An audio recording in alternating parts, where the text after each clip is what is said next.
যে পূজাটা যেন একেবারে নির্বিঘ্নে হতে পারে। এই জন্য আমাদের যত ধরনের পদক্ষেপ নেওয়া আমরা তা, এবং আমরা আশা করব এবারের পূজা যত পূজা হয়েছে ওর থেকে এইবারের পুজোই সবচেয়ে বেশি ভালো হবে। এই জন্য আপনাদের সবাই সাহায্য এবং সহযোগিতা আমাদের দরকার। তারপর আইন শৃঙ্খলা পরিস্থিতি আপনারা জানেন, আইন শৃঙ্খলা উন্নতি হওয়ার আরো অনেক রয়ে গেছে। যেহেতু আমাদের আইন শৃঙ্খলা পরিস্থিতিতে খুব ভালো আমি বলবো না, বাট স্যাটিসফ্যাক্টরি আমি বলবো। বাট এটারে কিভাবে ভালো করা যায় এই জন্য এখানে আলোচনা করা হয়েছে, এবং আমি আশা করব আইন শৃঙ্খলা পরিস্থিতি যতই দিন যাবে আস্তে আস্তে উন্নতির দিকে যাবে। এই ব্যাপারেও আমি আপনাদের সবার সাহায্য এবং সহযোগিতা কামনা করি। দেন পার্বত্য চট্টগ্রামের যে পরিস্থিতিটা ওটা এখন আপাতত ভালো, এবং এই পরিস্থিতিটা যেন বিরাজ করে এটা কিভাবে ব্যবস্থা নেওয়া যায় এই ব্যাপারগুলিও আলোচনা হয়েছে। কারা সমস্যা করছিল এটা তো আমি আপনাকে থেকে আরো জানি, কারা সমস্যা, আপনারা তো সবাই জানেন কারা সমস্যা করছিল। বাট পার্বত্য চট্টগ্রাম দেখুন শান্তি চুক্তি হওয়ার পর একটা যেমন ইউপিডিএফ তারা কিন্তু মানে হাতিয়ার সারেন্ডার করে নাই, জেএসএসরা কিন্তু হাতিয়ার শুধু সারেন্ডার করছিল।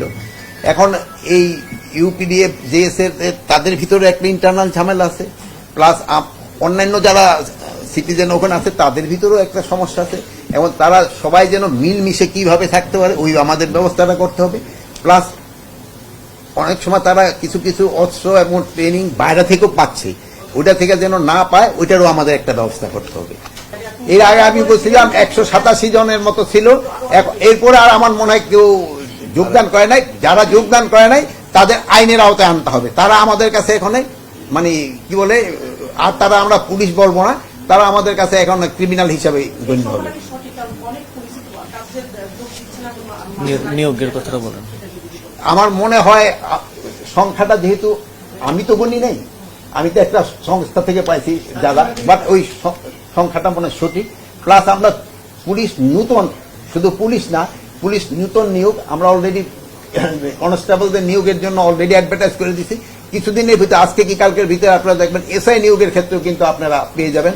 আমরা আনসারের ক্ষেত্রে নতুন নিয়োগের ব্যবস্থা করতেছি, এবং বিজিবির ক্ষেত্রে আমরা নতুন নিয়োগের ব্যবস্থা করতেছি। মাদক কিন্তু আমাদের সমাজের জন্য একটা বিরাট অভিশাপ। এটা থেকে আমাদের কিভাবে মুক্তি পাবো এই ব্যাপারে আপনাদেরও সাহায্য সহযোগিতার দরকার। যে মাদকটা যেই সব জায়গা থেকে আসছে এবং এটা ধরা হচ্ছে, এবং মাদকে যে শুধু আমরা কেরিয়ারদের ধরলে হবে না, গডফাদারগুলিকে ধরতে হবে। যেহেতু গডফাদারগুলি না ধরলে কিন্তু মাদক বন্ধ করা বড় মুশকিল, এবং অনেক সময় দেখা যায় যে গডফাদার ধরা পড়লেও খুব তাড়াতাড়ি যারা জামিন পেয়ে যায়, এমন যেন তারা বিচারের আওতায় আসে এবং একজন একটা ভালো ধরনের পানিশমেন্ট হয়, এইসব ব্যাপারে আলোচনা হয়েছে।